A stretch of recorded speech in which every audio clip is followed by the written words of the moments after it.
I used to work for a bank. In most ways, our bank was like all other banks. We had checks, we had ATMs, we took deposits, and we made loans. But there was one way that we were unique. Our president was a frog. Now, I loved watching Mr. Frog come to work.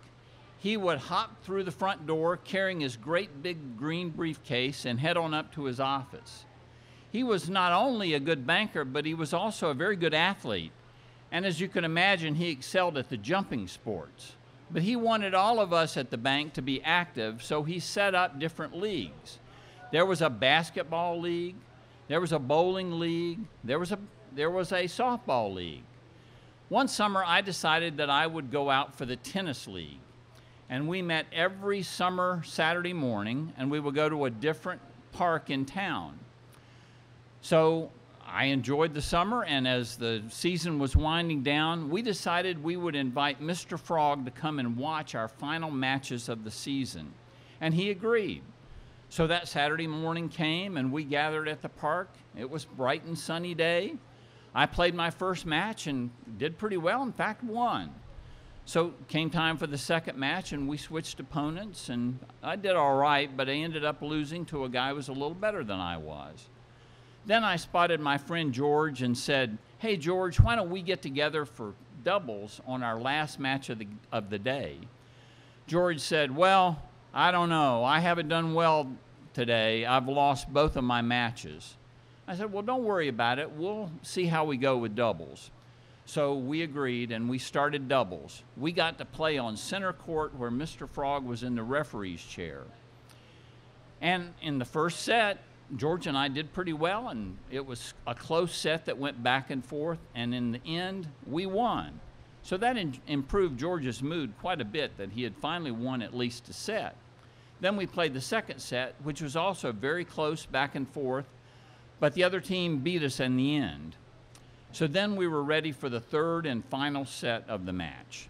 By this time, the other doubles matches had ended, so everyone was gathered around, and they were watching us in the third set. As the third set started, it was pretty clear that the other team had our number, and before long, we were down to match point. So George was serving match point, and I was at the net. So George went back, and he hit the ball to the opposite court, and his opponent returned it. George lunged and got to the ball, but he popped it up right over the net. And the guy there was licking his lips. And he went whack and got a huge hit on the ball. I looked up just in time to see it heading straight for my head, and it hit me square between the eyes. The ball went up and up and up and landed in front of George, who was so disgusted by this point for losing his third match of the day that he took his racket and went whack and got the best hit of the day, which hit me in the back of the head. With this, I crumpled to the court in a heap. Well, Mr. Frog, after a hush fell over the crowd, Mr. Frog hopped down from his umpire's chair and came over to see if he could help.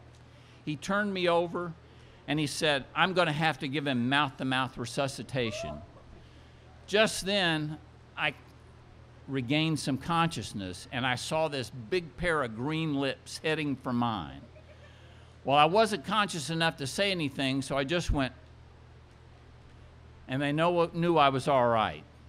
When I sat up, my friend Marvin came over and said, "Rick, I'm really glad you're all right, but watching you gave me a great idea. Thanks." Well, on Monday, when I came into work, I found out that Marvin had resigned, and he had already cleared out his desk. About a year later, I got a letter that was postmarked from the south of France.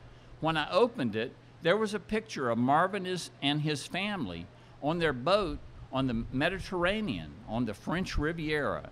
On the back of the picture, it said, "Hey, Rick, your idea was great. I sold it to Major League Baseball, and they loved it. If you ever want a boat ride, just let me know." And that, my friends, is how the bobblehead was invented.